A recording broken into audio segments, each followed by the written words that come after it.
Do you? Yes. Okay, great. Thank you, everybody. This looks like a really good turnout. We had a workshop earlier today. This is basically a repeat of that for those who weren't able to make it earlier today. My name is Floyd Vergara. I'm the Chief of the Industrial Strategies Division at the Air Resources Board. I brought with me a team from the Air Resources Board and other staff in the audience. We're here to talk about our short-lived climate pollutant strategy that we released for public comment. Thank you very much for taking time off from your busy schedule. We know you're all very busy, so we really appreciate you coming in here during the evening hours. We'll try to make this as informative and productive for you all as possible. Just a couple of logistical items here. And again, thank you to the local San Joaquin Valley Air District for providing these 3 facilities. Really appreciate it. We know it's a logistical challenge, but we appreciate all of the help and assistance that the district has provided. So a couple of administrative items here. Restaurants are outside the door here, water fountains to the left down the hallway. In the event of an emergency, there should be an announcement through the PA. Evacuation, I don't know if there's anybody left in the building to do an announcement, but if there is an evacuation, it's through the double doors out into the parking lot at the end of the hallway there. Questions, this is being streamed to both the Fresno and Modesto facilities as well as the internet.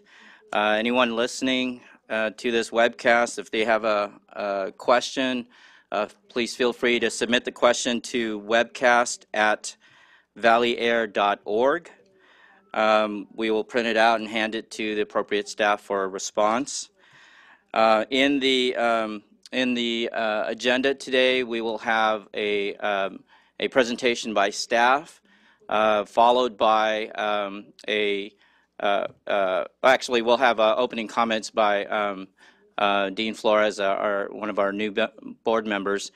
We'll also have a staff presentation followed by the opportunity for any EJAC members, EJAC being the Environmental Justice Advisory Committee, to come up to the staff table or the podium, present any comments, questions, or concerns they may have based on the materials that are presented. And then we'll open it up for general Q&A from the audience. So with that, before we go to the staff presentation, I'd like to invite Dean Flores. We're honored to have our board member, Dean Flores, here. He'd like to have some introductory comments. Thank you, Floyd, and thank you everyone for coming. It's timely, obviously. I was listening to Floyd and the Spanish interpreter, and I was hearing like double echoes, one in Spanish and one in English, so I got to hear it twice. So I do want to say thank you for holding this in the evening as well. There's been one in the afternoon and one in the evening. I think it should be reflective of most of what we do for the EJ community, particularly. These are the times that folks can actually attend. I want to thank people from the community for attending as well.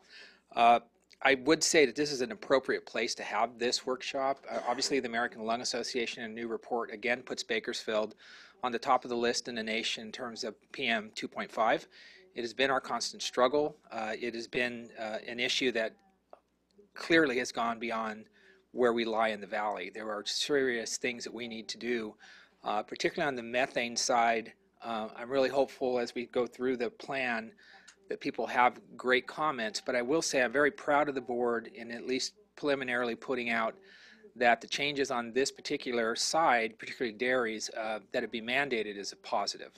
It's something that I can tell you would not be achieved very easily in the legislature, but can be achieved by a board looking out to complete its plan. Let me also say that in terms of the harmful aspects of the topic tonight, I have a hard time saying short-lived climate pollutants, so I'm just going to call them super pollutants. At the end of the day, these are the things that really stick and really, particularly methane, really quantify the work that we have to do here in the Central Valley. It is clear throughout the plan that's going to be presented tonight that there are some very strong measures, some in some sense overdue measures, and more importantly, I think for us in the Air Board to really kind of push forward. We are creating a statewide plan. We have a scoping deadline. what the Central Valley does is extremely important, and for the EJ community, given that 56% of all EJ communities are in the Central Valley, it is ground zero for us to make sure that we have the changes for the communities necessary. So I'm really looking forward to listening more than anything tonight. I hope everyone gets what they need to say out and on the record. And I'm really happy this is being streamed in Fresno and Modesto as well, for so the entire Central Valley and folks who are watching this online. I will say one other thing. In terms of the overall issue about pollutants and greenhouse gas and how it all fits together, I think this plan particularly kind of underscores both. The power and the very strong way that these particular compounds, whether it's soot or whether it's methane or whether it's some of the HCPs, these are things that we have to really solve in the valley through a freight plan, through our mobile sources, through our dairies. We need to kind of figure that out together. So I'm really happy that I see folks in the audience who I clearly have seen over the years, who obviously will add to this particular workshop. And again, I want to thank the staff and Ryan and others for being here, and I hope we get some good comments tonight, and thank you for coming. That's it. Thank you, Floyd.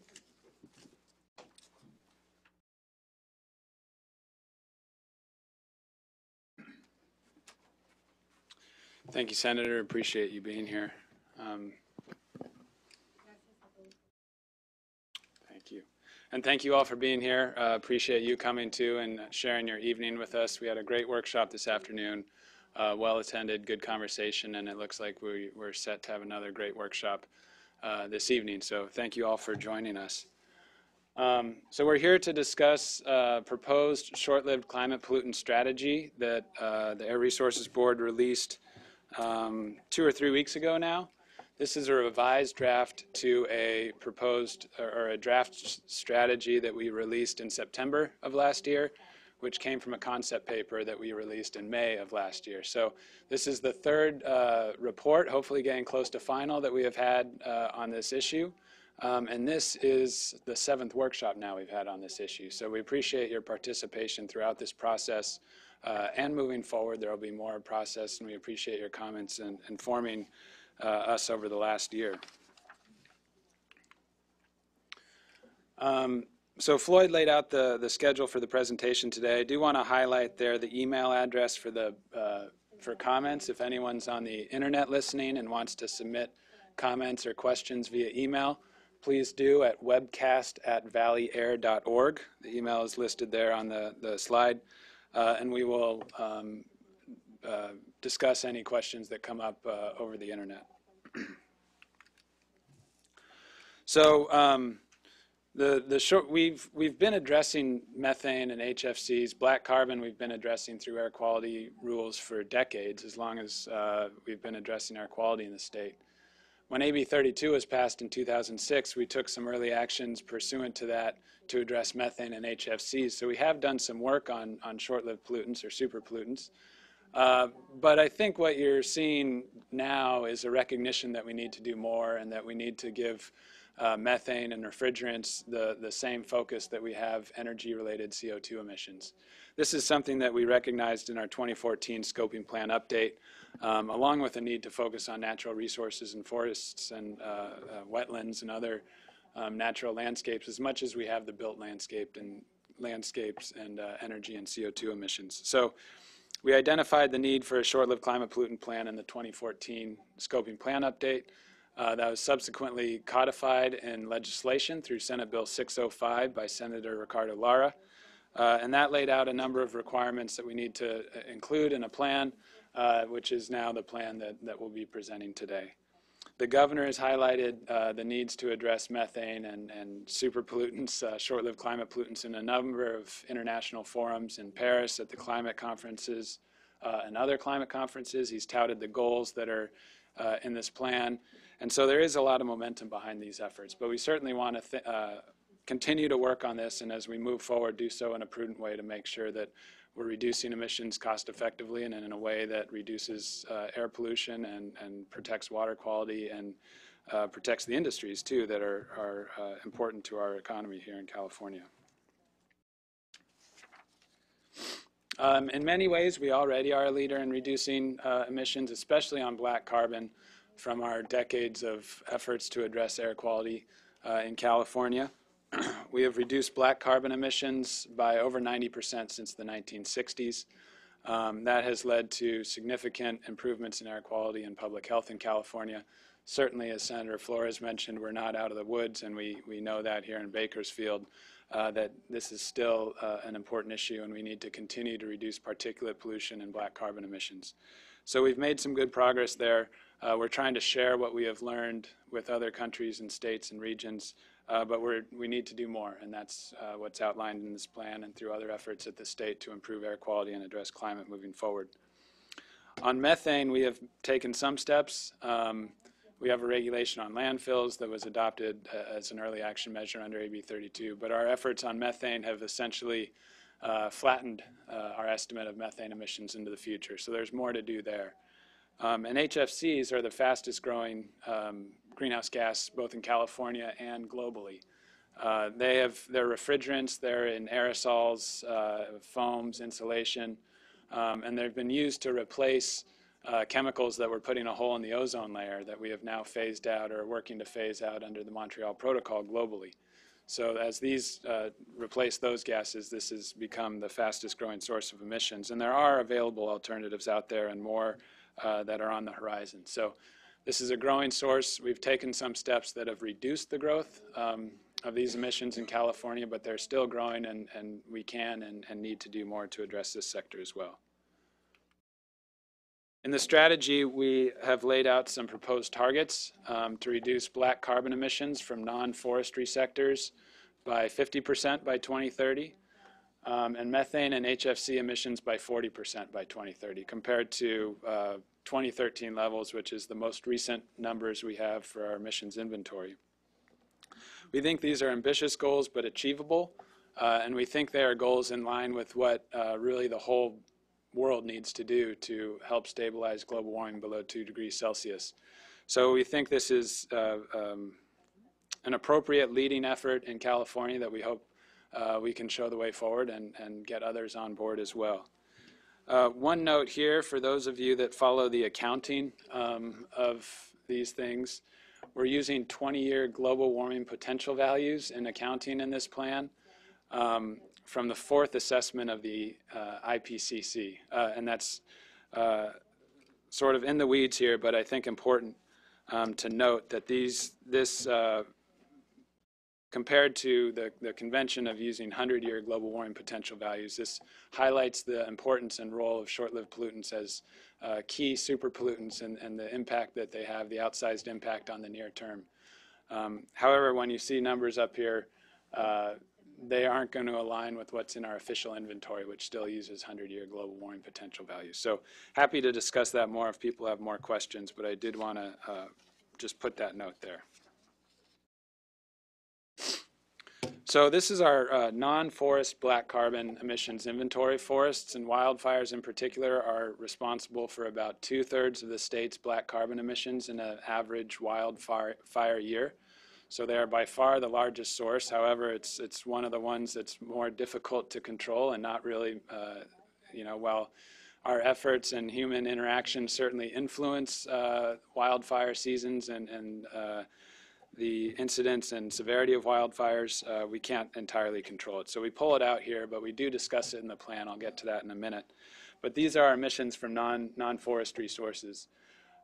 Diesel engines, on-road and off-road, are really the bulk of our emissions, more than half of our emissions, but we have a lot of measures in place that we think will continue to reduce emissions from those sectors. And you'll see out to 2030, the on-road diesel portion there becomes very small. So we will have done a lot, and through our rules that are being phased in right now, to really significantly reduce particulate matter emissions and black carbon from the on-road sector. But that means that other sources become a bigger fraction of emissions, in particular the stationary sources, the fuel combustion and industrial up there, as well as fireplaces and wood stoves take up a bigger fraction of black carbon emissions in the state. And these are declining overall, but again, we can reduce them further. So some of the measures that we have in place that have reduced black carbon emissions are listed here. There's a lot of rules at the local level related to residential burning or ag burning or charboiling. We have a number of vehicle standards, fuel standards, and incentive programs that collectively have significantly reduced these emissions and continue to help reduce these emissions. Again, there's other sectors that we need to address. This just shows the progress or projected progress for transportation sources. You see there the on-road diesel really declines by 2020. Off-road mobile is declining as well, but not as significantly as the on-road sector. And these are the proposed approach for reducing black carbon further and meeting that 2030 target for black carbon by 2030. One is the residential fireplace and wood stove conversion. The governor's proposed budget includes $40 million for incentives for more efficient wood stoves or conversions to non-wood stove heating. And we think this can be a good down payment on efforts to reduce particulate matter pollution in rural as well as urban areas. But wood stoves are especially important for some rural areas where they don't have access to natural gas or other heating sources. And there's a lot underway through our ongoing air quality planning efforts and climate planning efforts that will further move the state away from combustion and more efficient uses of energy, move us to more efficient uses of energy, which will have the benefit of reducing CO2 emissions, but also particulate matter and black carbon emissions. So those efforts include our sustainable freight planning strategy, which I should give a shout out, was just released today. Our state implementation plans for air quality and the mobile source strategy that we have released pursuant to that. And efforts to reduce CO2 that are in our scoping plan update or in the various clean energy policies and goals the state has adopted. So collectively, we think those will continue to reduce black carbon emissions as well as other greenhouse gas and air pollution and help us meet these targets. Now, the forestry sector, we pull out from the target, but do have a detailed discussion in this plan. Forestry is something that we are really beginning to tackle at a broader scale in the state. There's a number of planning efforts underway. This is one of them, but there's also going to be targets set in the scoping plan, and there's a forest carbon plan that is being developed by state agencies. So ARB is working with the Resources Agency, with CAL FIRE, the Energy Commission, Cal EPA, other state and local agencies to really we're really trying to think of a holistic approach on forestry here. And black carbon is an important element of that, but it's one element. Carbon sequestration or carbon storage is certainly an important element. So are watersheds and protection and availability of water from our forests, habitats and ecosystem services. So we're really trying, this is one piece that we discuss here, the black carbon, but we're not trying to drive our forestry policy with this, but we're beginning to lay out an integrated forest planning effort that will not just exist in this plan, but is moving forward in these other plans, and I think will really emerge in more entirety over the course of the next year or so. What we do focus on in this plan on forests is reducing wildfire risk and black carbon emissions from wildfire. And the way we do that will be similar to ways we need to address the forestry sector more broadly, but it's improving the management of our forests, it's increasing investment in our forests and in healthy forest management. And doing that really requires a lot of money, some of which deserves to be public money, but requires more money than I think is publicly available. So we really explore opportunities to try to capture value from forestry, which we think can help to scale some investment. And we want to support that with research to identify the values of healthy forests and identify potential ways to quantify them and value them in the marketplace to help scale this investment in healthy forests. And we're going to continue to work among the agencies as part of a broad planning effort, as I outlined.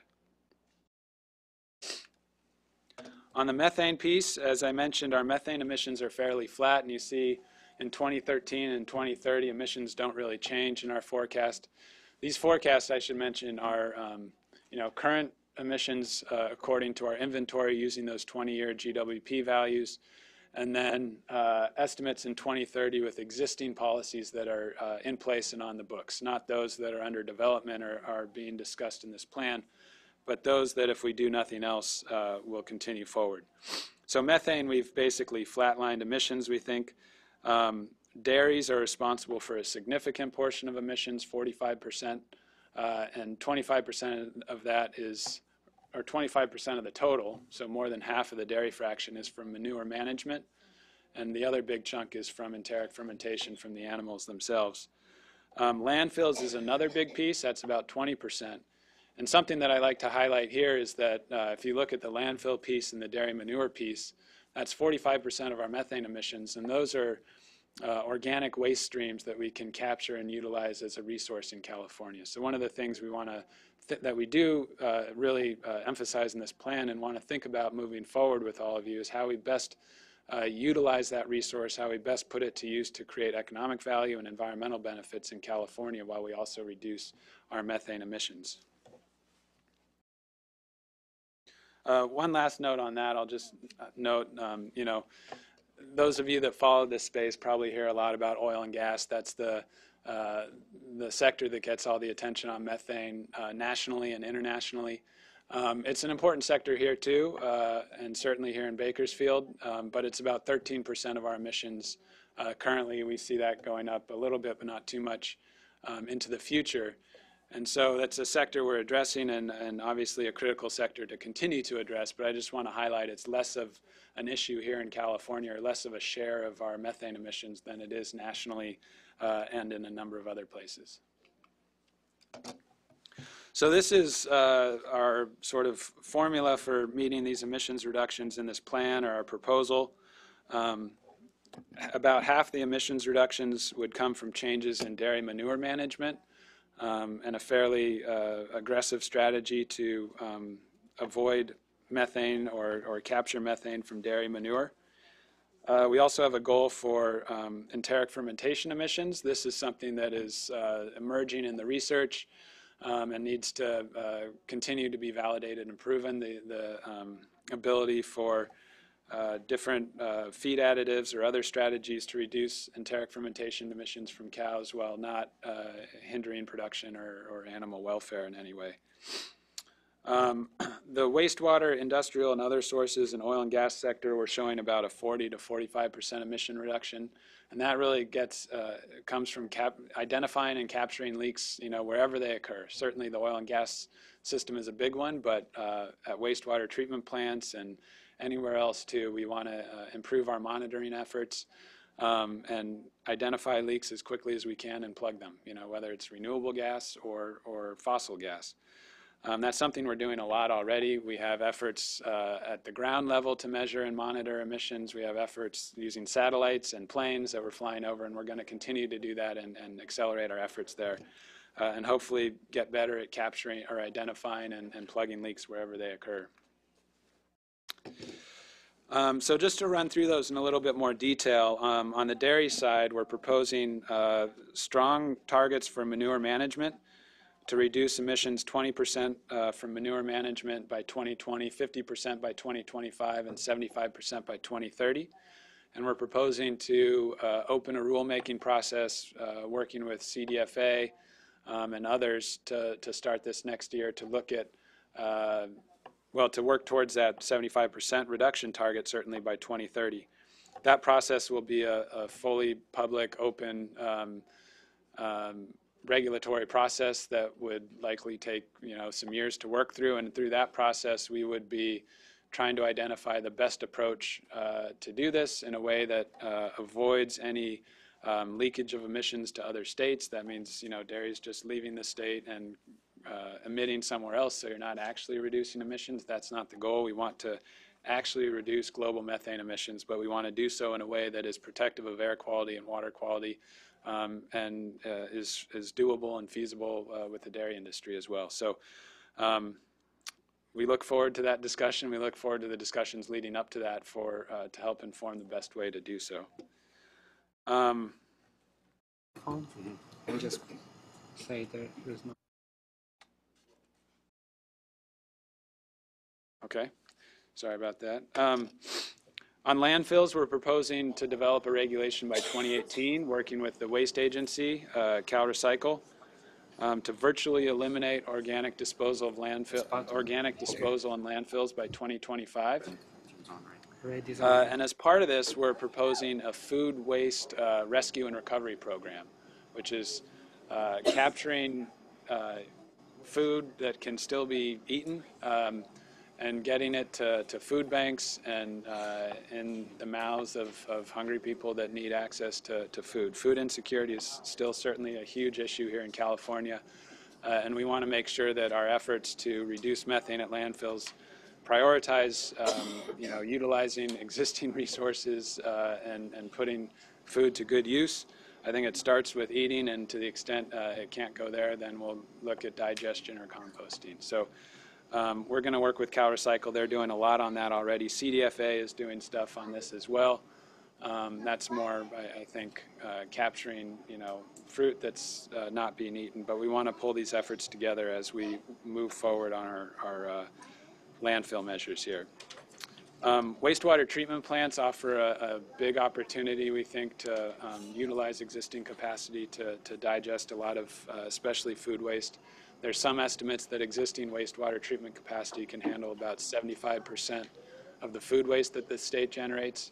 We need to validate that and understand exactly what it takes to utilize that capacity. So we recognize it here as an opportunity, and one that probably deserves some additional thought. But we want to sort of approach this not just on the waste side, but even the manure side, to figure out how we best meet these targets at maximum environmental and economic value, utilizing available infrastructure and strategies to co-digest things, or other strategies to really capture some efficiencies. On the oil and gas sector, ARB is developing a regulation that will be completed this year on oil and gas production and storage and processing to reduce methane emissions from that source. The Public Utilities Commission, pursuant to Senate Bill 1371 by Senator Mark Leno, is developing a rule that we expect to be completed by 2017 that will reduce methane emissions or fugitive emissions from pipelines. So coupled with the efforts I mentioned earlier to really improve our leak detection throughout the state, and especially in this sector, we think that's a pretty complete approach to oil and gas. So we'll continue to monitor leaks, but there's a good program developing to reduce the methane emissions in the state from the oil and gas sector that we think can achieve the Obama administration target to reduce emissions from this sector by 40 to 45% by 2025. On HFCs, the primary source of emissions here, about 75% of the emissions from HFCs in the state come from refrigerants used in various sectors. As I mentioned, there are some replacements available for certain applications and more on the horizon for others.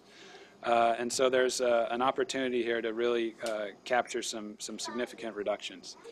There's an effort globally to include HFCs in the Montreal Protocol, which was used to phase down the use of the CFCs and other F-gases that were putting a hole in the ozone layer. There's reason to be optimistic, we think, on that could be achieved this year, and there's wide, I think, consensus among folks in the climate space and folks in the industry that a global phase down is the best approach here. So we agree, and we want to see that happen. If it doesn't happen, we're going to consider developing our own in California. Europe has a phase down program in place. A lot of other countries are looking at it. So we'll follow progress there and see if we need to do more in California. That said, any phase down that either we would develop or that is being discussed internationally has sort of a slow schedule, and it would really take a few years to even start. And we know that there's alternatives available today, and that the more equipment we build or replace with these high global warming potential refrigerants is just locking in emissions into the future and meeting our targets and addressing climate change that much more difficult. So we want to identify opportunities wherever they exist to really get going on this quickly and to avoid locking in any increase in emissions in the future. And so we're proposing an incentive program as well. The governor has proposed $20 million in his proposed budget to incentivize replacement of equipment with low GWP refrigerants. And we think also a few targeted limits or bans on the use of refrigerants in certain sectors is appropriate and can make sure that we're, where they're available and where it makes sense, that we're really making sure these reductions happen as quickly as possible. The proposed draft that we most recently released includes an economic analysis that wasn't in the September draft. And the analysis doesn't include societal benefits or costs like the social cost of carbon, but it does include direct economic costs, so what it costs to build a project, an anaerobic digester or pasture conversion or a compost facility, and the potential revenue streams that can come from that, or energy savings, other direct sort of financial streams that would come to a project developer. So as a first cut, really trying to pencil out the economics of these projects that we're talking about. We welcome your comments on it. We did our best to dig through the literature. We directly funded a couple research projects, or one research project at UC Davis. Certainly benefited from another research project that was going on related to the dairy industry to try to understand the costs and performance and operational parameters with especially anaerobic digesters and other strategies, scrape systems for the dairy sector, and compost and anaerobic digestion in the waste sector. Please submit any comments you have on that, and those of you inclined to really dig through our reports, I'll direct you to Appendix D. I think it's 65 more pages that discusses the economic analysis. And please look through the assumptions there and offer any thoughts you have on that. It does, according to our analysis, these are relatively low cost and in some case potentially profitable strategies that can deliver significant emissions reductions. There is uncertainty associated with some of these revenue streams, or certainly some of the cost projections as well. So these aren't things that will happen on their own, I don't think, without a regulatory push or some incentives. And so that's certainly what you see in the plan, is an effort to get those in place. But we do think that this can deliver a low-cost, significant emissions reductions in California moving into the future. We don't include a broader macroeconomic analysis for the impact of any of these measures on state GDP or jobs like that. That will be included as part of a broad analysis of all the state's climate policies in the 2030 scoping plan update that we are going to be developing over the next year. We also have a discussion of health impacts in the report. It's admittedly, fairly high level and qualitative.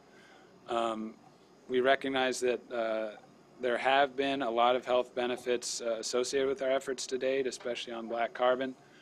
We like to think there will be more in the future, but there are potential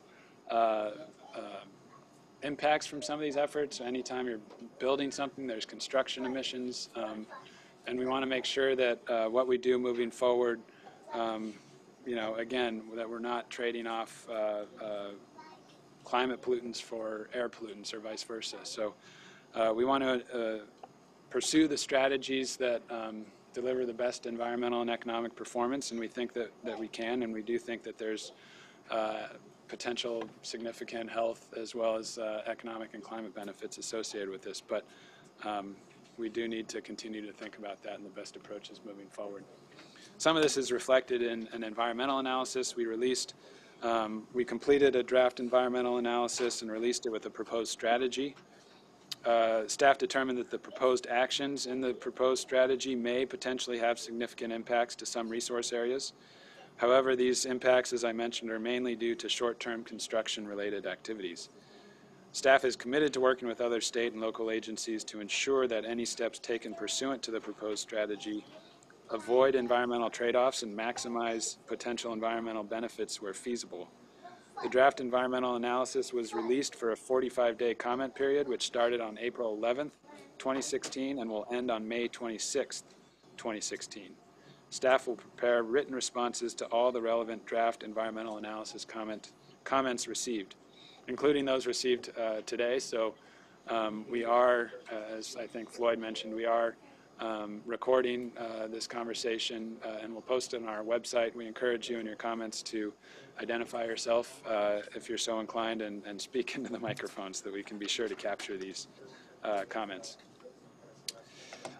So that's it. After today, we will be presenting this strategy as an informational item to our board at the May board meeting, which is on May 19th. As I mentioned, the comment period runs through May 26th, and we certainly appreciate and welcome your participation through and after that date. And then in late summer or early fall, we would present the final strategy and any comments in response to comments received on the environmental analysis. We will present that to our board then. There's a lot of us that worked on this plan, and if you have comments or questions, you can reach us there. Dave and Marcel are managing this effort, so please feel free to reach out to them. Emily is up here. She is our chief economist, so any economics questions will direct you to her. Glenn Gallagher is our HFC guru and can answer any questions on refrigerants. And there is a website there as well where you can find all the documents and make comments on our reports. So with that, I want to thank you, and I look forward to the discussion. I will invite Tom up, Tom Franz, if he wants to make any comments. I don't believe we have any other members of our environmental justice. Live in Hamilton and Fresno. Okay, so maybe after you, we'll move to Fresno. Thank you very much. Yes. So, thank you. Tom is a member of our Environmental Justice Advisory Committee, which has a statutory role in AB 32 and advising ARB on its efforts. So we're inviting him and anybody else from the Environmental Justice Advisory Committee to make some comments before we move on to the public comment period. Thank you. Okay, my name is Tom Franz. I'm a lifelong Kern County resident, school teacher, retired farmer, my whole life as well, and been advocating for air quality specifically in the San Joaquin Valley the last 18 years and other environmental issues for longer than that. I spoke earlier. What I'll say now is maybe a bit more detail and a bit more specific. But as Dean Flores mentioned, we have the worst PM 2.5 levels in the nation right here. That was a 2012, 2013, 2014 average. It's going to be even worse when 15 goes into it next year, when the American Lung Association does that 3-year average. It's the worst in recorded history. They haven't recorded PM 2.5 that much since about 2001, but those were the worst 3 years ever recorded. Not only were they the worst in the nation, and like I said, including the year 15, it's going to make it even worse. This last year with El Nino low pressure systems continually coming through will be one of the best years, single years on record. But with, what do they call it, La Nina coming next year, the high pressure is coming back, look out.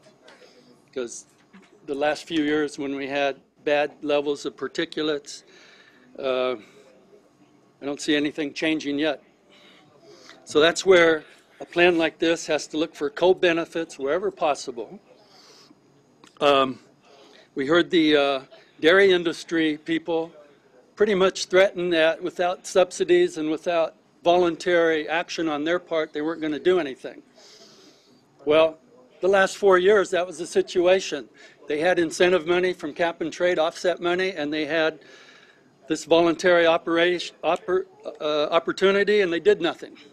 So what's going to change? You have to get a schedule of mandated reductions from the dairy industry, and the sooner, the better. Now, the dairy industry is a huge part of our local pollution problem. You can argue the numbers any way you want, but with the ammonia and the VOCs and the NOx, they're over 20% of our pollution here in the southern end of the San Joaquin Valley. Easily, over 20% of our pollution problem. Now, that's just a fact because of how they operate. They didn't always operate this way, you know, with huge lagoons and 3/4 of their feed growing off-site, half of it imported from the Midwest and so on. It wasn't always this way. In the old days, you know, manure naturally went back to the fields and grew the food, and the number of acres available to the number of cows kind of matched up. And you had a win-win situation of local sustainability and a lot of milk production.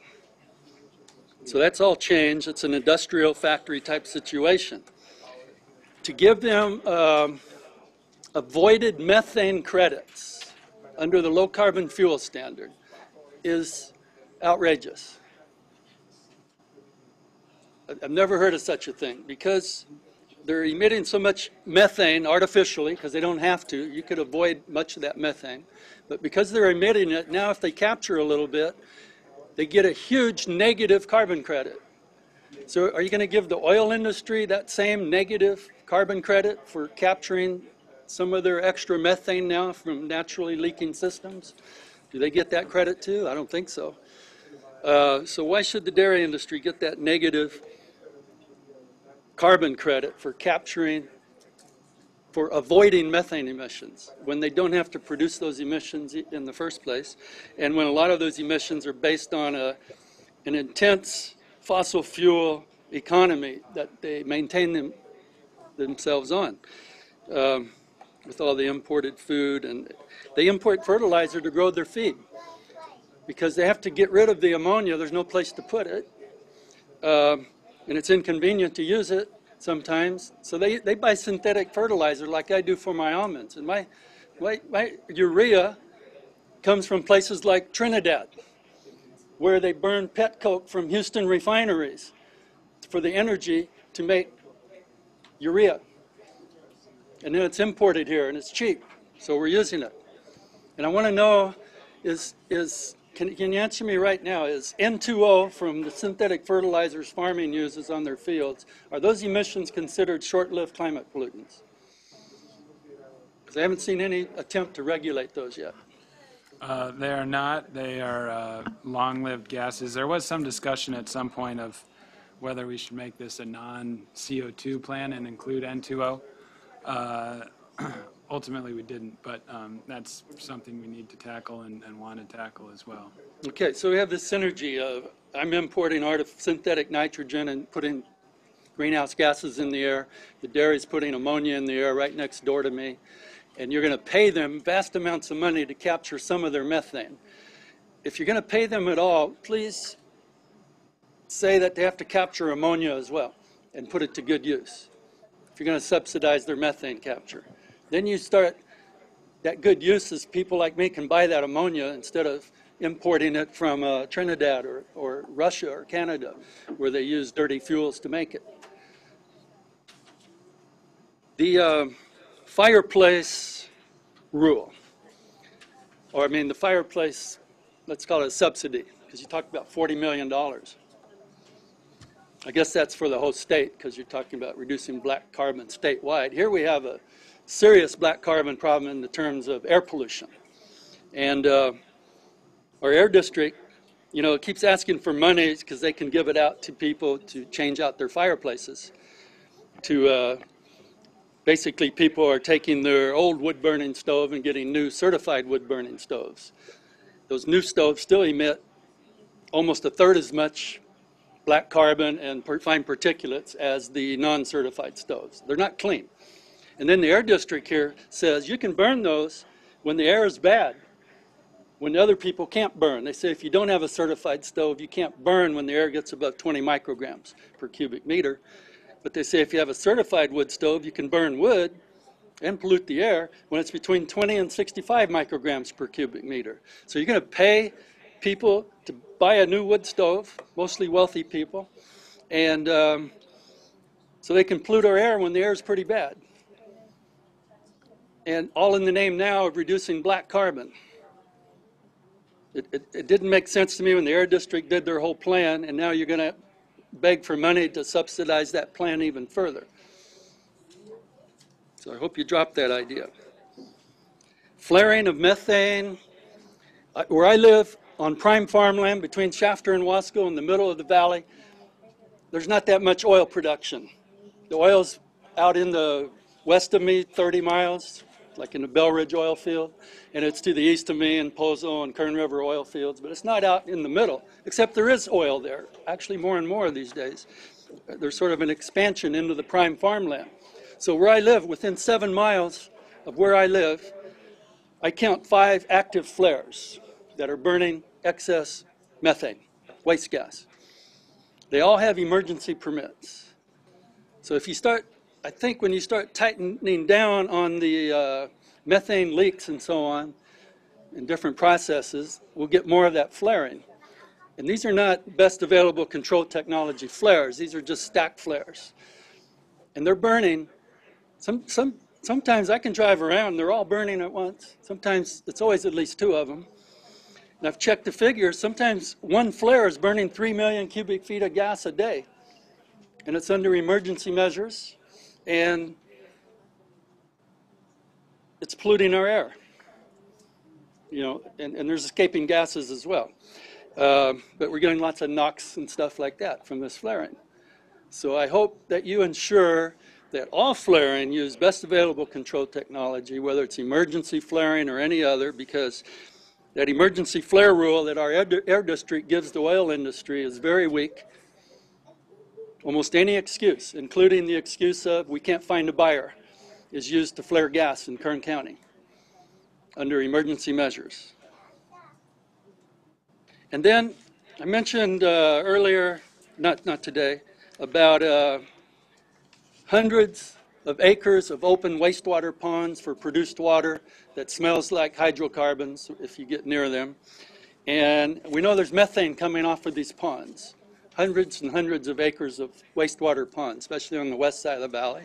Some of it's on the east side as well. So when you take an air sample, and Floyd, you asked to see this once. There's an air sample taken on the edge of one of these ponds. It definitely shows methane emissions and a whole bunch of other gases, VOCs of different types, and some really weird sounding gases that may be climate pollutants as well. So I hope you can't base anything on this air sample. It's a valid sample, but it was taken 2 years ago at one particular spot. You got to do some sampling of these wastewater ponds to determine the amount of methane coming off of them and possible other gases, and then look at the co-benefits by reducing those emissions of the VOCs and so on. So in the end, I hope, food waste. I mentioned sending food waste to a digester, or worse yet, a water treatment plant, sewage plant. Food waste should be composted and returned to the soil, either in community gardens in our cities or to the nearby farms around our towns. Food waste is clean, pretty clean organic waste. If you put it in a digester at a water treatment plant, as you were talking, you immediately contaminate it with heavy metals. You may get some methane that you can burn to further pollute our air, but you could never use it as a soil amendment. So that didn't make a lot of sense either to me. Sewage sludge itself, yeah, you can digest that.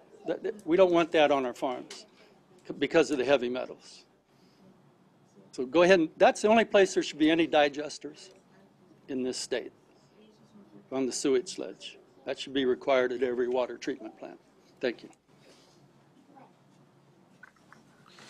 Thank you very much. Appreciate those comments. There's a lot of good stuff there. I want to go to Fresno.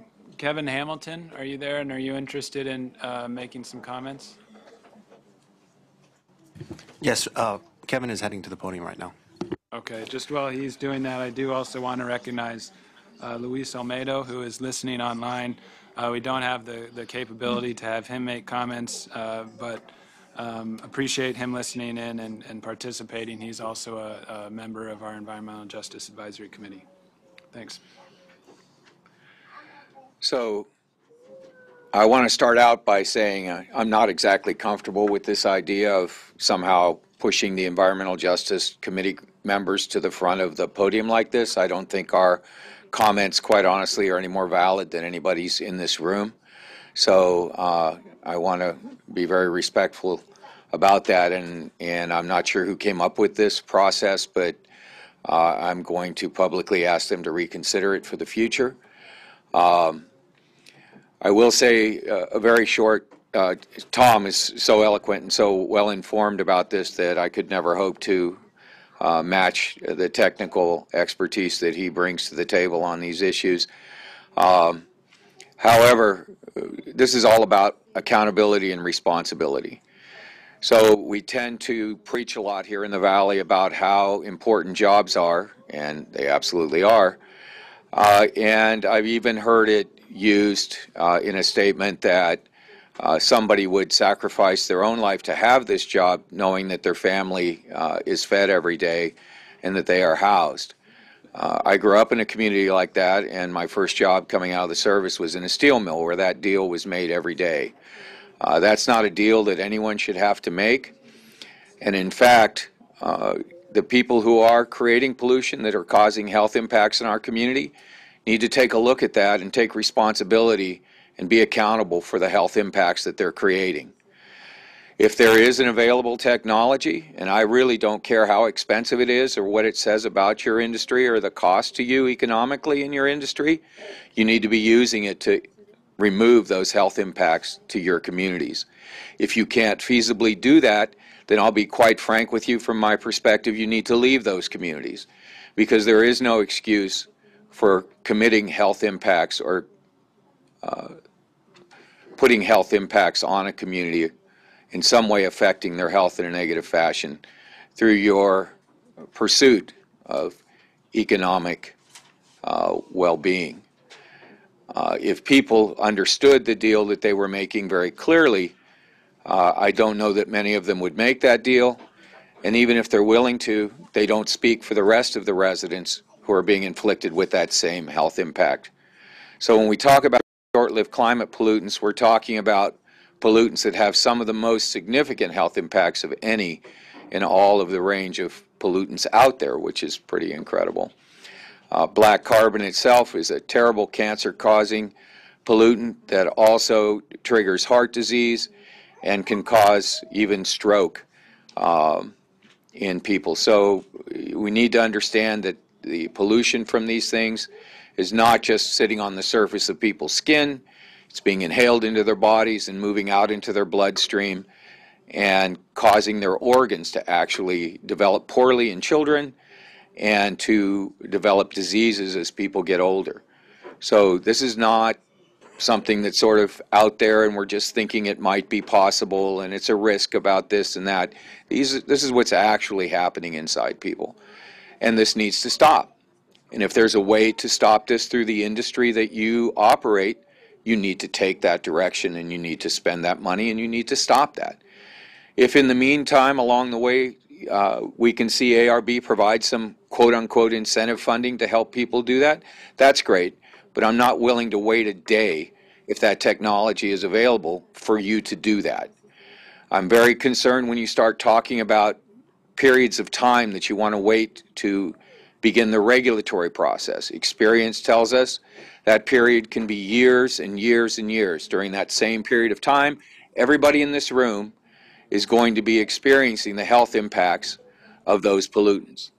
Everybody anywhere listening to this and those not listening to it are going to experience those health impacts, whether it's subtle and they don't notice it right now, or whether it happens in form of an asthma attack or a heart attack or a stroke.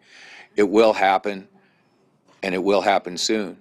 So people need to understand that and be very clear about that. Women who are pregnant, we know now these health impacts are happening to that unborn baby in the womb. It's affecting that baby's development of their whole immune system and their ability to resist disease. This is something we just can't allow to let happen.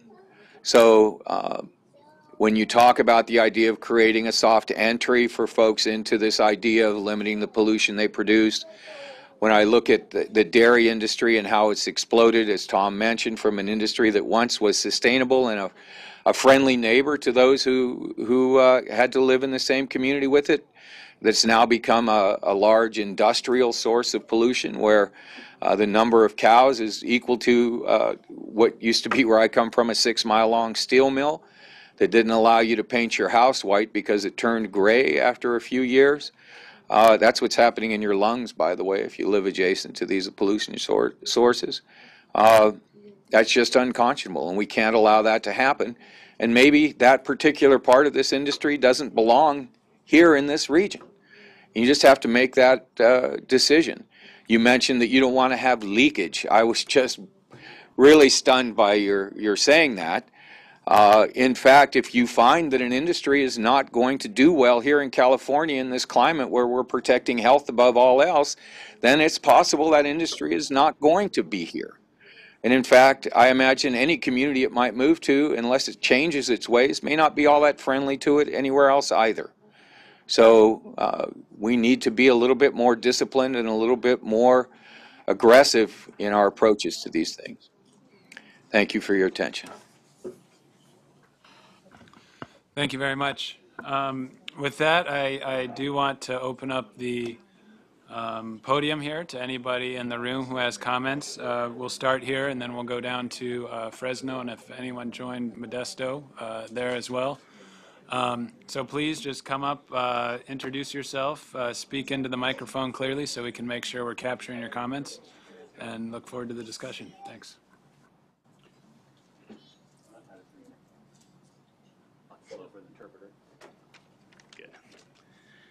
Good morning, good afternoon. My name is Edgar. I'm an engineer for the California Compost Coalition. I started my career here in Kern County back in the 80s, siting compost facilities and managing the landfills. It's good to be back. Today I represent two of the largest composters in Kern County, and we want to transition to making organic compost for the healthy soils of Kern County, for Green Farms, for Pandell, for Bolthouse, because this is a great carbon sink. In order to take all this food waste and green waste, go into landfills, make them methane, we can bring it here in RNG trucks and compost it for Healthy Soils Initiative. So as an industry, the California Compost Coalition supports the effective ban of all organics by 2025, and we support the direct regulation of landfills with regulations by CARB and CalRecycle by 2018. We feel that we can do this as an industry, we can build it. Methane in a landfill takes 30 years to leak. We can capture the methane with anaerobic digestion in 30 days, make a carbon negative fuel, and use the digestate as compost still. So when you have a massive food and green waste, you digest it, it makes an RNG fuel, renewable natural gas, and the digestate is about 70% left over, then we compost it to make organic compost. So that's been working. We support the use of the global warming potential of 20 years because methane is harmful over a 20-year period with a global warming potential of 84. What we do fulfills 4 of the 5 pillars of the governor. By making low carbon fuel out of food waste, we're fulfilling the low carbon fuel standard. Some facilities take biomethane and make renewable power to have the parasitic energy load run the facility. We mitigate methane and we make healthy soils for the soils of Kern County. So it's a big bang for the buck. The Ledge Office just released a report on cap and trade dollars. Within the Ledge analyst report, compost and anaerobic digestion is $8 per ton of investment from cap and trade dollars. The average is $57 per ton, with some of the public sector hybrids voucher programs up to about $750 a ton. So the compost anaerobic digestion investment by cap and trade dollars is the biggest bang for the buck because we get 4 pillars performed at the same time. So we support CalRecycle has a proposed governor's budget line item of $100 million. $30 million would be for compost, $27 million will be for anaerobic digestion, and $10 million would be for food prevention. Those are great programs in order to divert organics from the landfills. We support that. What we hope to do as an industry is build an organic highway from the Port of LA to the base of the Grapevine and through Aliso Canyon to fully mitigate the Aliso Canyon methane mitigation by having an organic highway run by RNG trucks.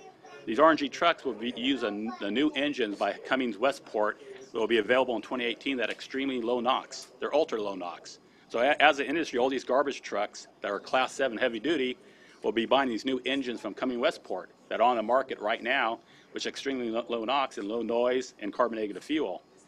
Class 8 trucks, the big transfer trailers that come over the hill, will be RNG as well with these Westport Cummins engines with extremely low NOx and low carbon. So by having an organic highway hauling food waste and green waste and wood chips and create organic compost can fully mitigate Aliso Canyon and deploy low carbon and low NOx. As a hauler, I represent the hauling community, the garbage haulers. We had mandatory commercial recycling started in 2012. Mandatory commercial recycling started in 2012. Every year since then, disposal has gone up. 2012, 2013, 2014, and 2015, the tons going to landfills have increased. California has a statewide goal of 75% recycling rate by 2020. We're not going to make it. We're not going to make 60%. So we're going to opposite direction at Cal Recycle, where it's supposed to be mandatory collected of organics and recycling. We're going opposite direction. In 2014, Wesley Chesbrough, Senator Chesbrough passed a bill to have mandatory collection of organics starting in 2016. We're not seeing the tons.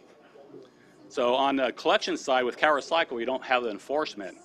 On the carb side with direct regulation in 2018, we feel that direct regulation will put the enforcement on landfills to divert organics. Because on the collection side, we're not getting the tons we need to build the facilities, and our industry is putting a lot of investment in compost facilities and anaerobic digestion with cap and trade money to do so.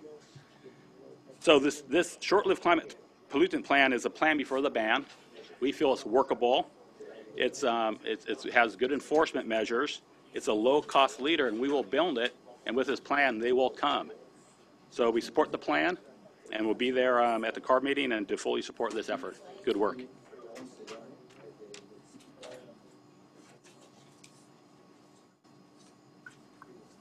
Other comments, please?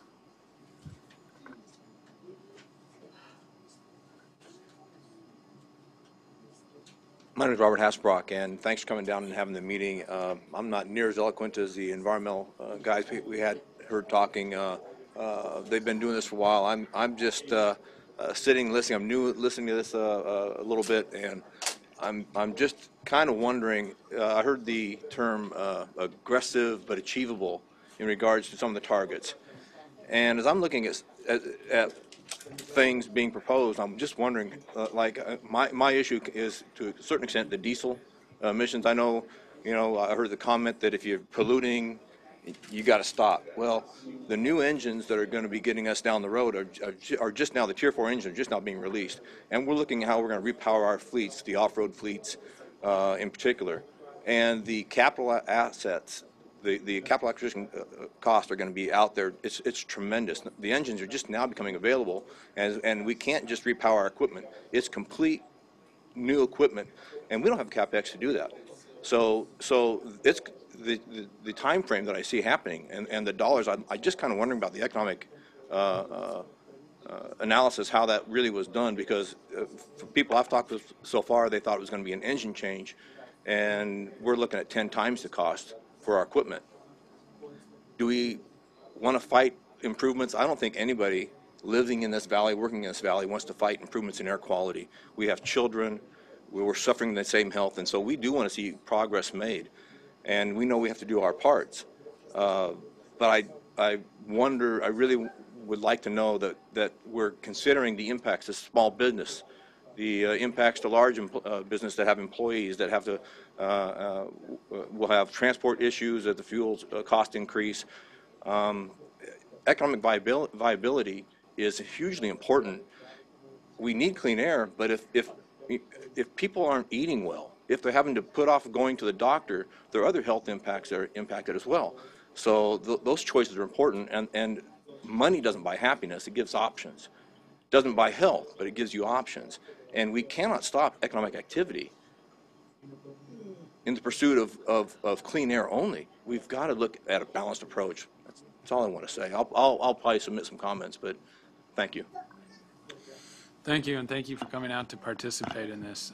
We do not include cost estimates or an economic analysis for diesel truck related efforts in this plan.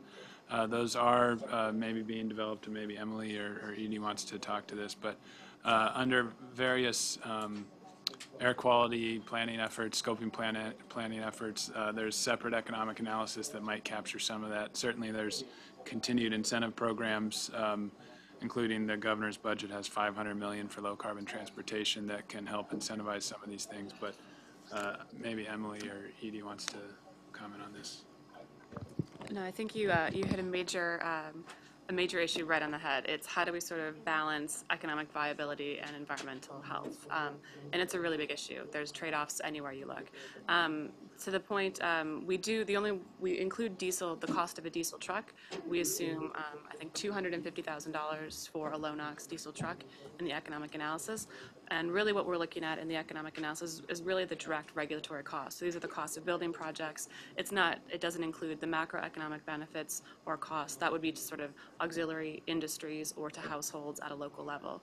So that analysis will be conducted as part of the scoping plan. We're going to look holistically at the cost to California, to businesses, to different sectors, to households on the suite of measures that we're proposing for the 2030 scoping plan update. These measures will be included in that analysis. So we'll be able to think about sort of how different communities are impacted, how different sectors are impacted in that stage.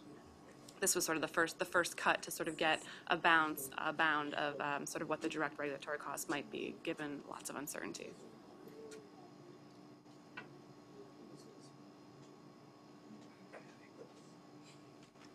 Hi, my name's Colby Morrow, and I'm off the clock. So this is just, I'm on slide 8, and I have a technical question. So this, I understand that this is black carbon, and I'm most familiar with looking at the graphs for NOx reductions. And it looks like 0. I'm sure it's not 0. It's some very small number. But what is getting us to that low number by 2020? Because I know the way the truck and bus roll is structured is that those very cleanest trucks really come in around 2020 to get us the 2023 ozone attainment. And so that just caught my eye, and I was just curious about what gets us there.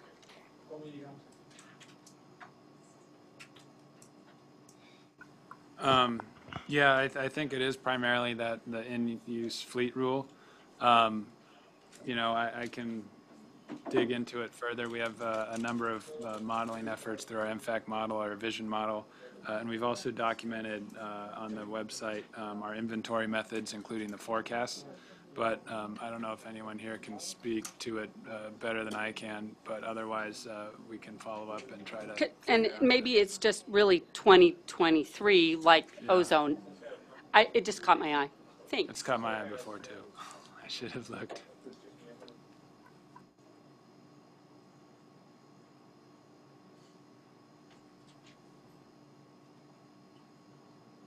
Other comments, please? Anybody here? How about, let's go to Fresno. Anybody in Fresno want to comment?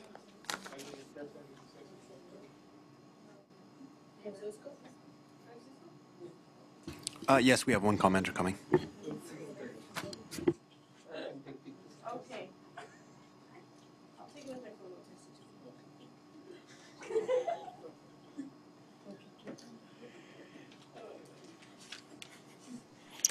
Yes, my name is Francisco Mendez, and I live here in Fresno. I'm going to talk about the 3 problems that we have for the air quality in California that is spreading all over the country and the world. First of all, the hydrofluorocarbons. It means that we are using the Freon on our air conditioning. We are using Freon for the cars. But the worst part for us is when we use the balloons for parties, for birthdays. These are going to the air, to the atmosphere, and the air is carrying also the Freon escaping, and the ozone layer is getting thinner. The sun rays is going to burn our skins. Some places in China already, the kids have any timeout to get free time to play outside the classroom. They have to wear hats or long sleeve shirts. And if we don't stop using hairspray, paint, or balloons, we're going to have the same problem.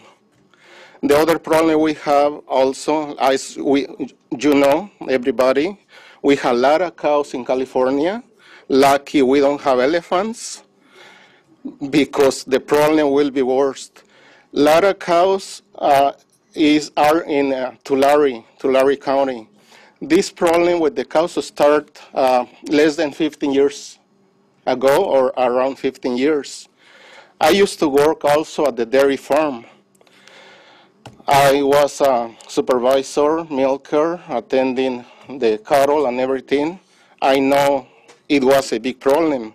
One of the problems is the gas methane that is exposed to the air, and the air are breathing and hurting the elderly and the little kids from the school.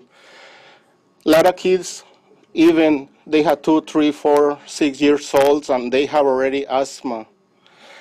I got sick for asthma too. I am on medication. I don't want to take a lot of medicine. I am with the inhalers because that job is dangerous.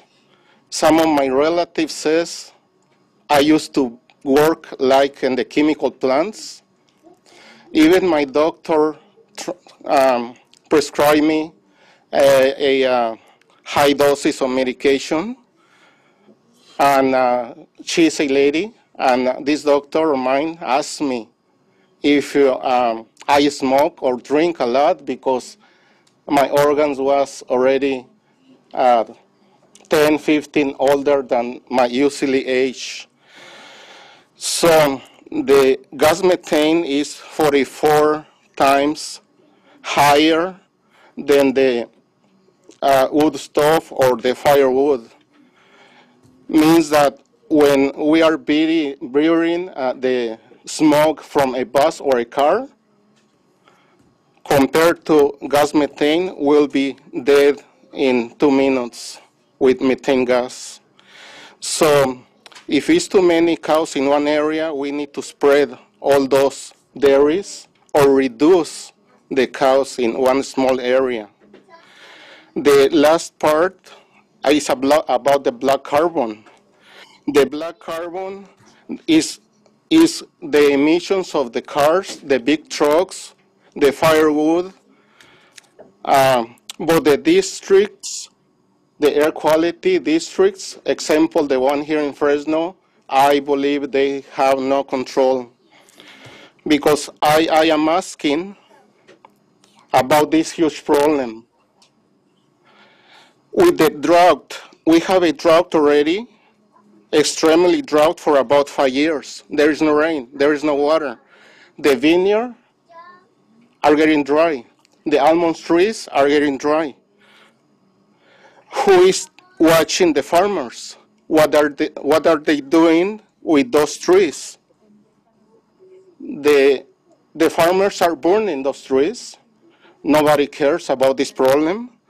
And I have relatives also that told me they had to burn. And I already asked the office for the air quality here in Fresno on Shaw Avenue, and they told me that they have a permit, and they provide a permit because it's for emergency use. But I told the lady, if you and me are in the room and you ask for emergency permit to burn 2, 3, 4 building high or firewood, who is going to provide us with the oxygen when we need the oxygen in emergency room? The other thing, I live in the area, southwest, where there is a lot of contamination. They don't allow us to build a fireplace or firewood. There is to burn 2, 3 logs of fire in winter time. But compare, see, if we burn, we have a ticket. They give us a ticket if they see smoke from the house.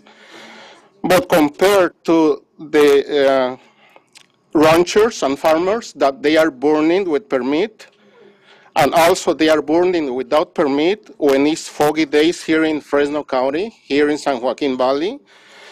You can travel to Visalia, Kerman, Visalia, Cinco Puntas, Raisin City, everywhere. If you travel when it's foggy, you will smell all the smoke.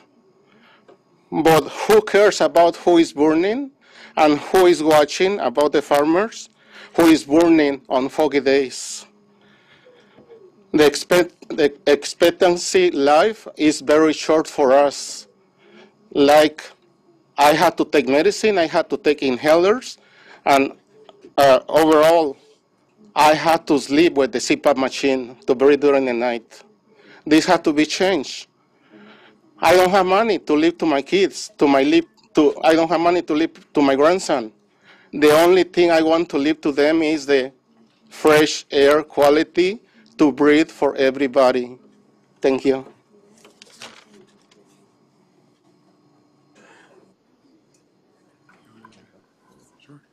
Thank you very much.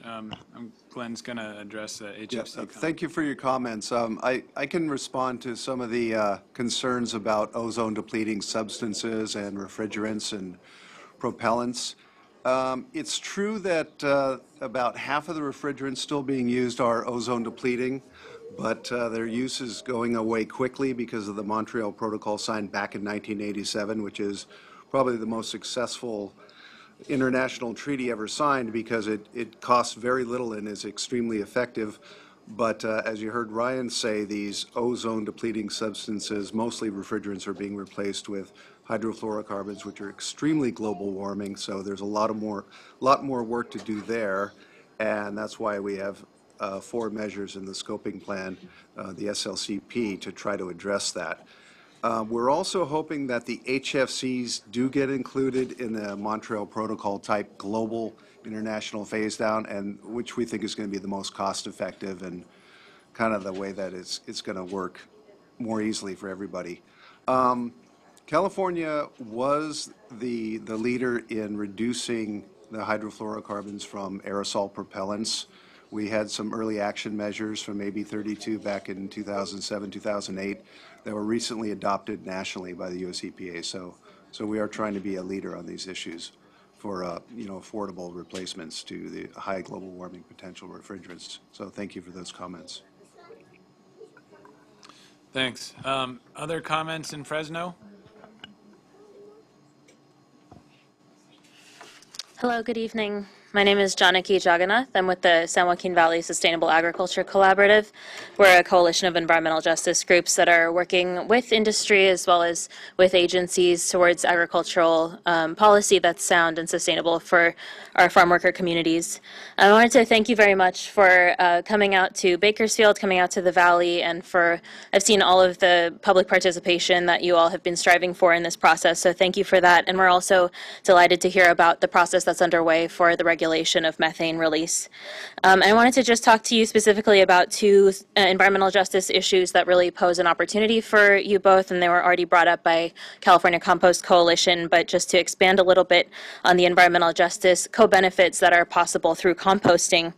The 2 issues particularly were the manure lagoons, of course, that are a robust part of your policy, and also the issue of biomass burning, woody orchard biomass burning that's happening right now. And just in the past couple of months, in the month of March, our local air district has entered a stipulated order of abatement to allow over 200 acres to be burned here locally.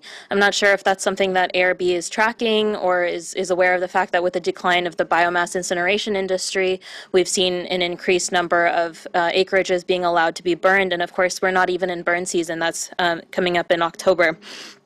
So, of course, investments in composting will not reach our goals for black carbon reduction around this issue.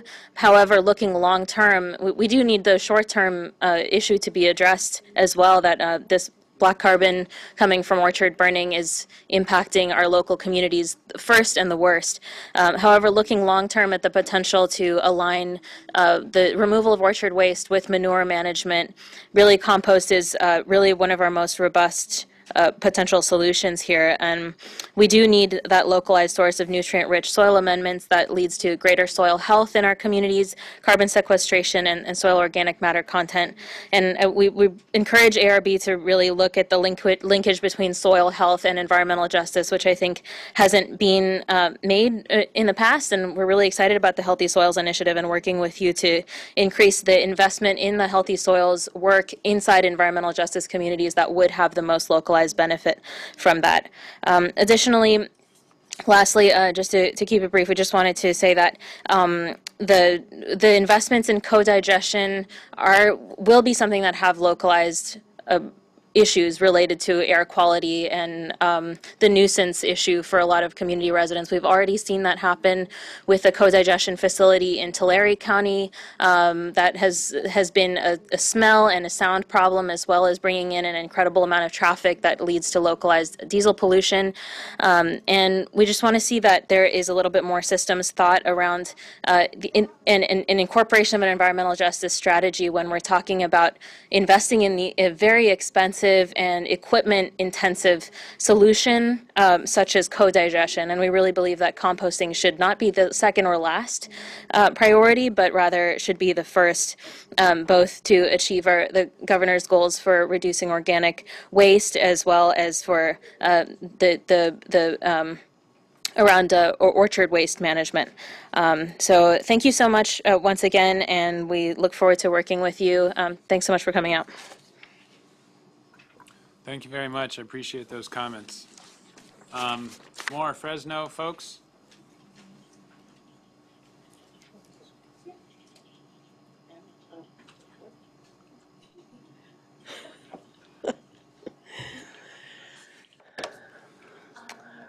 What? Hi, good evening. My name is Rosalina Carson. Oh, you're good? I can do it. Okay. Yeah, you sound good. Try. If I get stuck, I'll say it in Spanish. Right. Okay. I'm gonna talk about my community. I come from.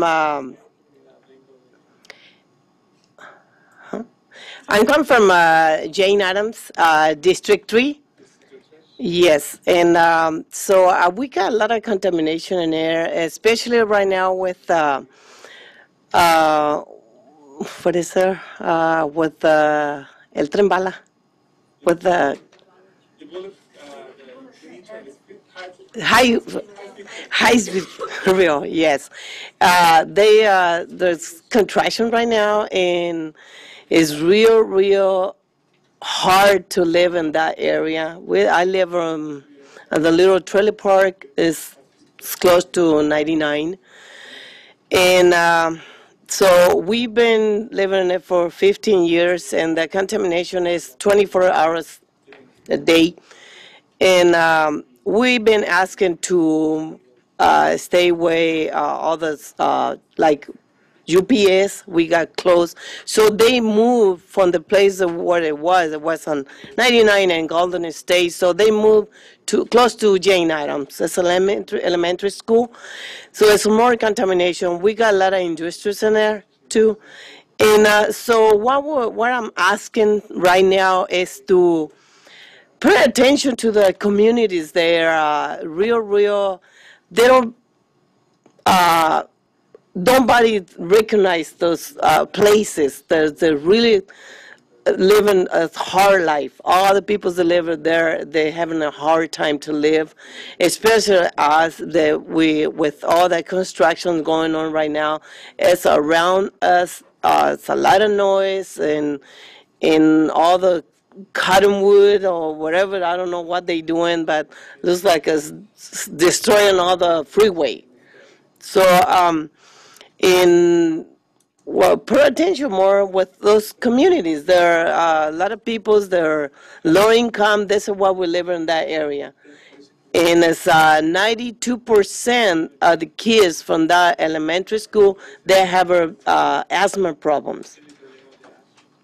And this is what I have to say. Thank you very much. Thank you.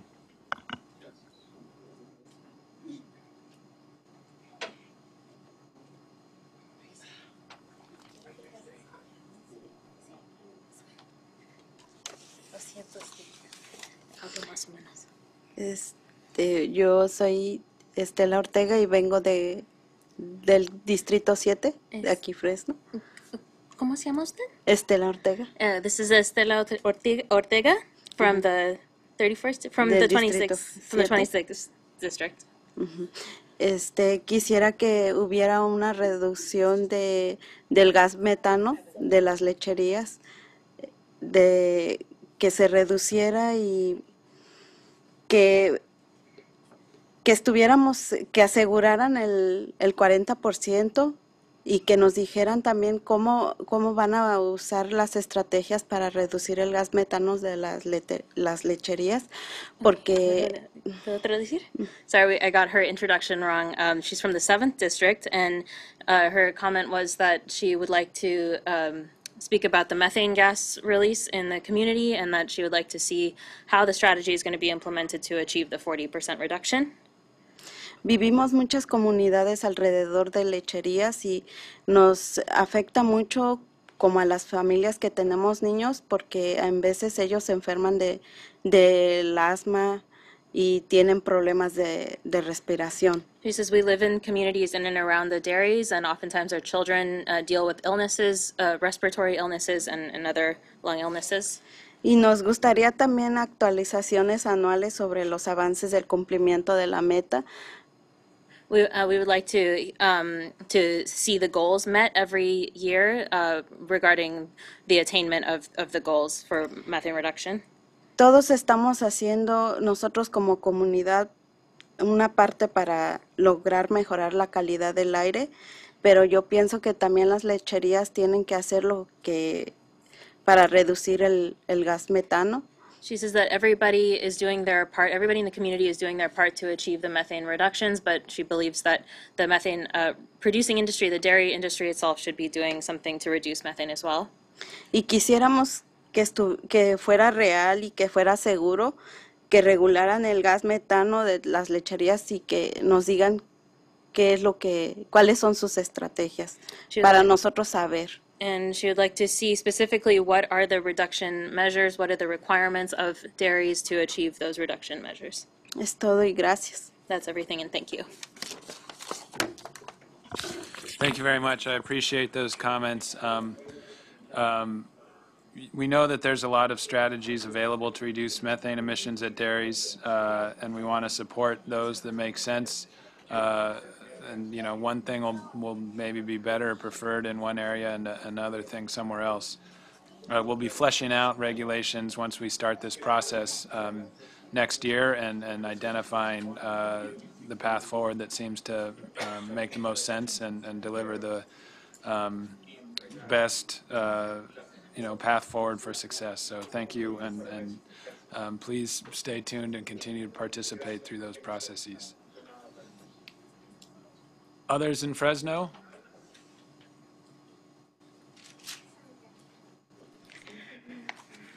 Hi, my name is Sandra Vasquez. I am from District 7 here in Fresno. With methane being one of the most harmful gases to residents' health, I believe it should definitely be reduced to 40% by 2030, because not only does it affect our air, but also leads to affecting our water. One of the things that has me very concerned is the burning of vines, because I feel like there should be more control with the farmers who do this, since this is bringing more pollution. Thank you.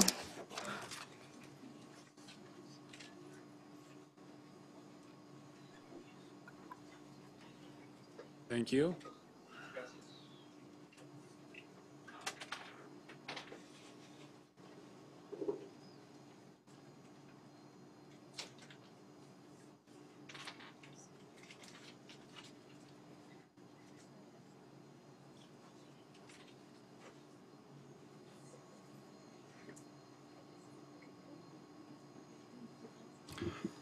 I think that's the last of the commenters here in Fresno.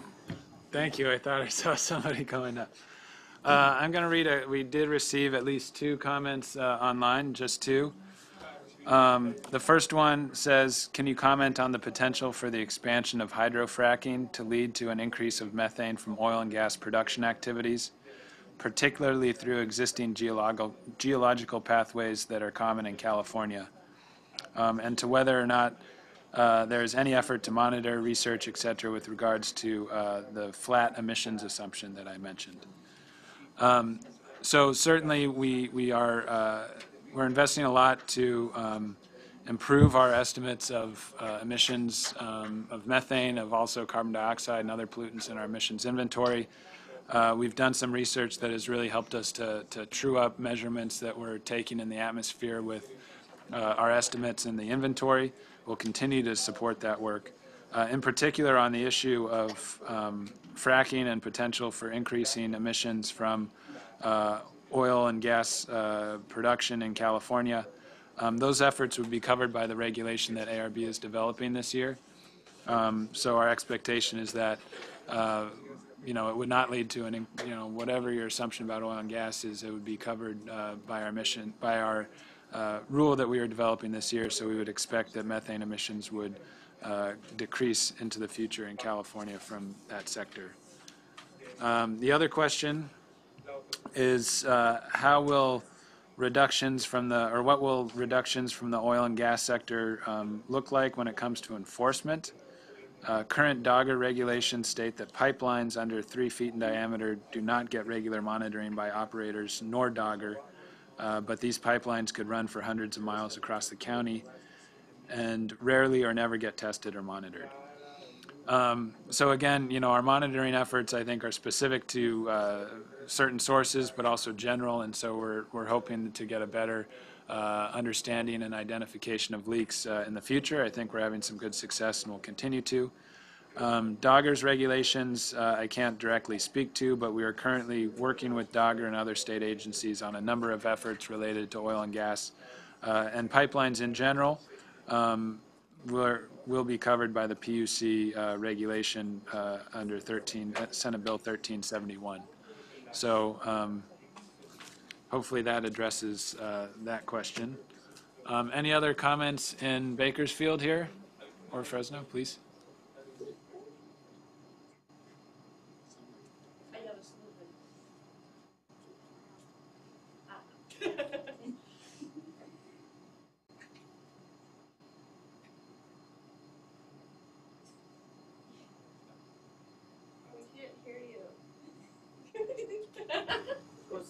Sorry to interrupt, but could the mic in Bakersfield be turned on, please?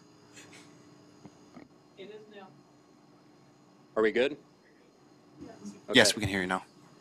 Brent Newell with the Center on Race, Poverty, and the Environment. I want to thank Ryan and all the folks at ARB who have worked so hard to come to this point, and especially want to thank you for making this evening workshop available. It's really excellent to see the participation of the community. The more workshops that happen in the evenings, I think the more the public is going to become aware of them and avail themselves of the opportunity to come here. Dean, thanks for coming tonight and your leadership on the board.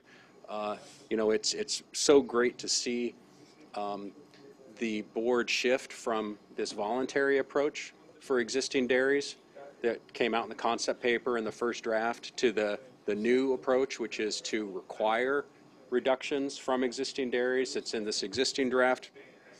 It's so obvious that the industry that's accounting for 45% of the methane emissions, with a global warming potential of 84 or 72, however you're valuing it, it's imperative that that industry contribute immediately to reductions of such a potent greenhouse gas over the short term. I was watching this leak at Aliso Canyon at Porter Ranch, and everybody was losing their mind over the amount of methane that was coming out of that leak. The Air Resources Board was monitoring it and calling for mitigation, and Colby with Southern California Gas back there is talking about mitigation programs. And at the same time, dairies in California were emitting 2.3 times the amount of methane that was coming out of Aliso Canyon. That's averaged out over the entire period of the leak. Even at the peak of the Aliso Canyon leak, dairies were emitting 1.45 times the amount of methane coming out of Porter Ranch. And this is an industry that's been enjoying an exemption for years and decades, that's expanded massively since the 1990s to increase its methane emissions. And it's used its political power and political clout to avoid those regulations. Well, now it's great to see this leadership from the Air Resources Board change it, because all sectors of our economy are changing to reduce emissions. All sectors, you know, transportation, electrification. How we produce our food and what we eat is just as important as what we drive and what we use to power our houses. You know, there's no reason why the dairy industry, which last year had over $9 billion in farm gate revenue, there's no reason why an industry that large in the state of California should, A, be subject to voluntary regulations, given its impact, and B, be demanding the amount of public subsidies to do what they need to do. Are other industries that are contributing emissions on that scale, are they getting subsidies? Are they demanding such massive public dollars to do reductions? No. I specifically urge you, as you get to the next level of analysis, especially economic analysis, is to take the social cost of carbon and use that in your economic analysis. And Ryan, I appreciate that you recognize it's not included right now, but when you take either 72 times or 84 times the amount of methane to get a CO2 equivalent, and you calculate the social cost of carbon, you know, there's a variety of discount rates to get a dollar amount for the social cost. But that's the impact in the future of the emissions from all of these short-lived climate pollutants, but especially the dairy industry. I mean, that amount of CO2 equivalent and the dollars for the social cost that's going to hit California to raise our levees, to relocate sensitive infrastructure, wastewater treatment plants, health costs, I mean, you name it. This is a giant number. And the industry's right to continue to pollute at its level dwarfs in comparison to the social costs that California is going to face in both the next several decades, but on into the future, that we have to deal with this now. And I so appreciate the recognition to do these mandatory reductions. We've got to get there. There's no question about it. That's not even including the health benefits that Mr. France was talking about here in the Valley, from the largest source of ammonia emissions, the largest source of volatile organic compound emissions. One more thing. This isn't the only way for dairy production. This isn't the only way to produce milk. There are dairies in California, in Marin and Sonoma County, that have pasture-based operations. Dairies in the Valley used to be pasture-based. Many of them, most of them were before what they call clear fence farming, and they started growing silage corn and winter wheat. It's possible to get some of the dairy industry to return to that form, and the benefits, the co-benefits of pasture-based dairying is huge. There's carbon sequestration in healthy pasture, avoiding the anaerobic decomposition of manure and liquefied manure systems. Remember, manure management is 25% of the state's methane. That's from liquefied manure at these industrial-style dairies. If you have pasture-based systems, you're not having nearly that amount of liquefied manure methane emissions. This is a great co-benefit. You can put carbon into the soil. Healthy Soils Initiative has been talked about here. Avoid this anaerobic problem, and you know, I'm really concerned about this call to direct all the subsidies towards anaerobic digesters, because that's going to put those pasture-based dairies at a further economic disadvantage compared to the dairies that are here in the Valley, that are doing the industrial system, that want public money to pay for digesters. What about the dairy farmers that are up there producing this type of dairy production? You know, public monies should be going to pasture-based systems to help that, because that's the future of milk production in the year 2050, when we got to get 80% below 1990 levels. I mean, we have to seriously envision and achieve a new approach to how we make the food that we eat, because we can't keep doing it the way that we've always done it. So, thank you. Thanks for those comments. I do want to. Thanks, Brent, for those comments. I do want to thank you also for your work with us throughout this process. We did include in this draft, I think, more discussion of pasture, including a piece of it in the economic analysis. Certainly would welcome your comments and thoughts on the numbers we used there and any other discussion. We do recognize also the potential difference in project types and maybe, you know, one type of incentive or approach is appropriate for one and another for another. Historically, you know, the CDFA program in its infancy now, I think 1 or 2 years in, has funded digesters. We acknowledge that it might make sense, and we received a lot of comments on this, that some demonstrations on pasture conversion would make sense too, and there might be, it might be worth incentivizing those, and to the extent the state is supporting efforts to reduce methane in the dairy sector, maybe an approach for something generating transportation fuel or something would be different than an approach for pasture conversions, or an approach for big dairies maybe should be different than an approach for smaller dairies. And trying to understand how we allow a whole set of the industry to reduce emissions in a way that works for them and the communities. We want to consider that moving forward too. So, you know, we haven't fully identified that, but hope that you guys will all participate and help us with that moving forward. Last call for comments here in Bakersfield or Fresno. Yes, we have one commenter here in Fresno. Okay.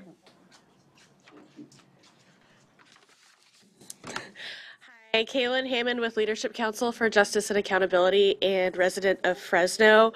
I just wanted to also say thank you so much for holding another workshop in the evening and making it accessible to monolingual Spanish speakers.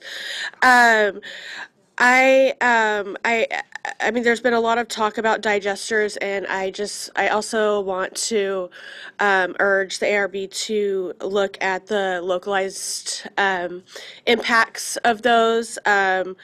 Oftentimes they're placed in disadvantaged communities, and so I just, you know, urge you to look at that aspect as well, not just at the you know, what pollutants are being reduced, but what are being increased and impacting the communities. We just wanted to further support, you know, the reduction by 40% and 50%, you know, by 2030. And I don't want to repeat everything that everyone else has said, so that's it. Thank you. Thank you. One last call, please.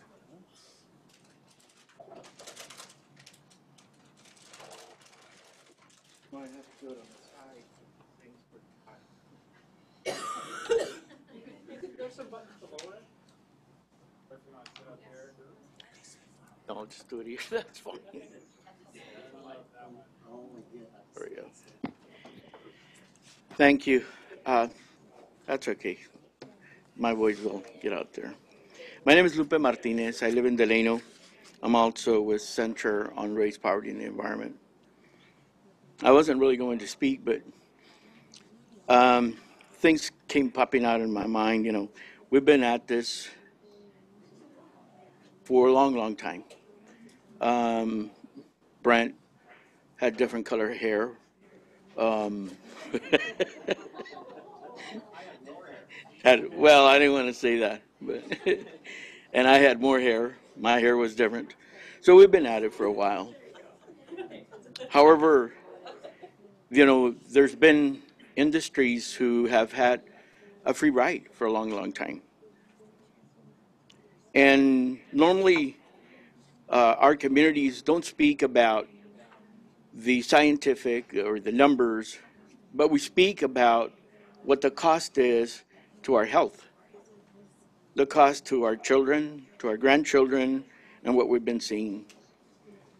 And I just wanted to kind of,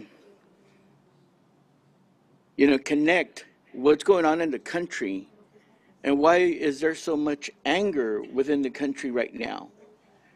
And the anger in the country is because the cost of medical, because of all of these things, or because the poor is asking for monies to be able to take the children or to buy inhalers. Mr. Mendez, who has a machine, I'm sure that machine must be very costly, and so on.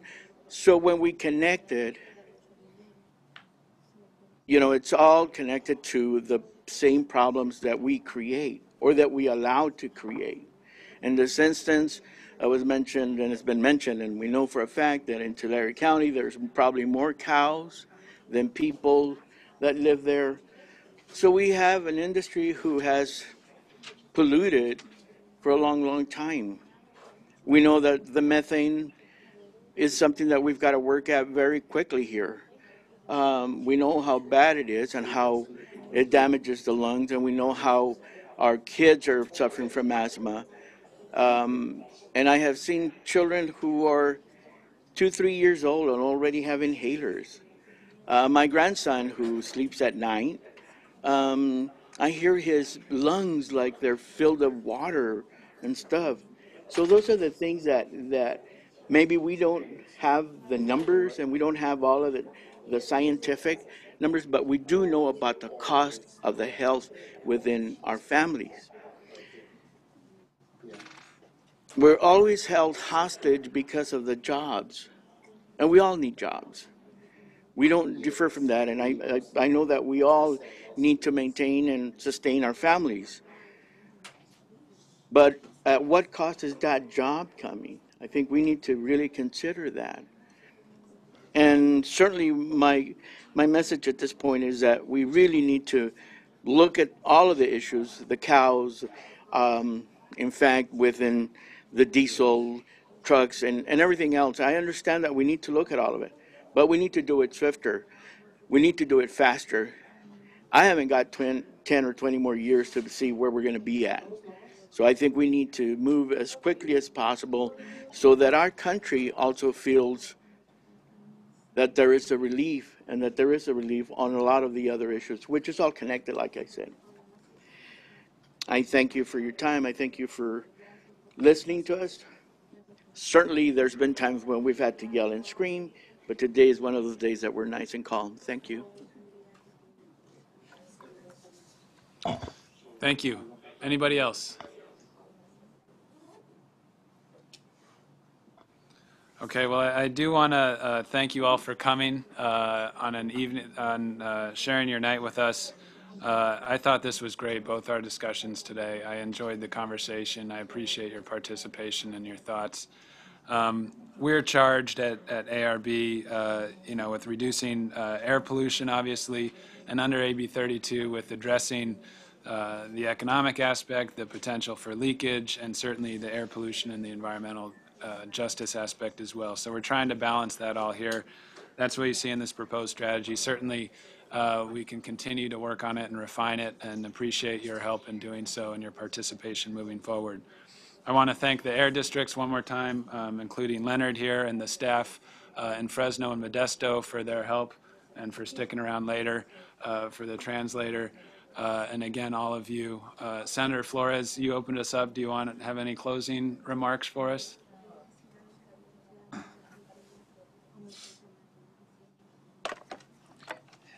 Always dangerous to say, ask a politician wants to say a few words, so it never works. Past politician.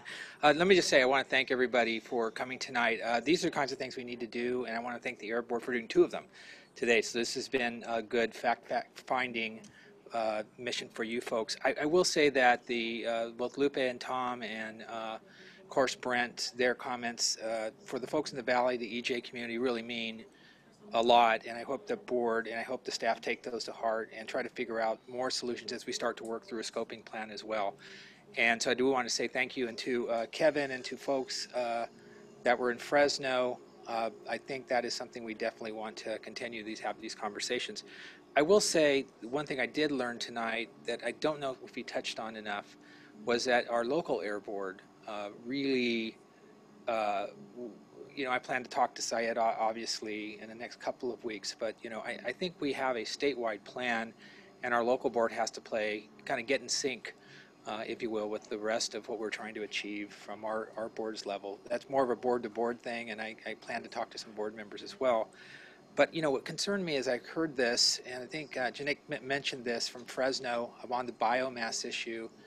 We really do need to kind of have a further conversation about that. You know, the drought isn't getting any better. I just read right now that on May 4th, the local air board has an agenda item in front of them where we're actually talking about, you know, a plan. But what really caught my eye is that we've burned, you know, at least when I was in the legislature, we tried to end ag burning, and we had to negotiate these two words, three words, economically feasible alternative. And it really bothered me that we had to move legislation through with those three words who today, some 10 years later, now means about 719 acres on par to be burned, literally, legally. And at the same time, we're asking folks about fireplaces, and I really do appreciate the comments from Fresno, but we've got to find an economically feasible way to deal with this that's environmentally healthy for our lungs. And I think that's got to be kind of the driving force on this. So one of the bright spots in their report that they're taking up on May 4th, I hope the board and staff look into a bit, is this: what are the alternatives? It's like the one positive I see in this report that they're looking at. And I would hope that we could convene at some point in time with the board, try to figure out what that is. You know, if composting is in biomass is not kind of where we're moving, we really need to figure out the composting aspect of this in a very serious way. These piles are getting higher and higher. So as you guys, you know, driving back either on 99, you'll see that the piles aren't getting any smaller; they're getting higher, and they're all awaiting this you know, legal way to burn. And I'll tell you, it irks everyone in the valley. It's not just the environmentalists. It irks every average person who drives through the fields and asks the question, I can't burn my fireplace, or I'm getting a subsidy to fix a wood deal, but at some point in time, in the dead of night, with a 1-cent match, these things are going to be lit. And I do think that from an air board's perspective, we have got to get on top of that with 100,000 plus acres or so now on slate to be taken out of production in the nut glut, if you will. I think farmers, environmentalists, EJ communities, we've got to figure out a better way to deal with that. It's like the number one thing that you can see and feel here in the valley.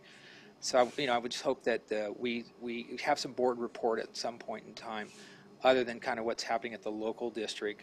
And I think, obviously, if we could get a report on what the outcome is of their May 4th meeting, you know, that would be important to me. I definitely think that that's a lot of acres coming out to be burned and to be legally cited as okay. So I hope we would do that. I would just say also on the dairy issue, there's no doubt, I think the comments that were made, you know, it's a huge amount. It's, you know, I think Brent hit it correctly. You know, we watch Porter Ranch, but at the same time, we've got 25 to 40% issue here in the Central Valley. And I am very, very proud of the staff and very proud of where the board is on kind of this mandated discussion now we're having with dairies. It's going to be a long discussion, it's going to be a heated discussion, but I think you've set the right tempo for the amount of methane that we have to really deal with. So I'm really happy that we started there.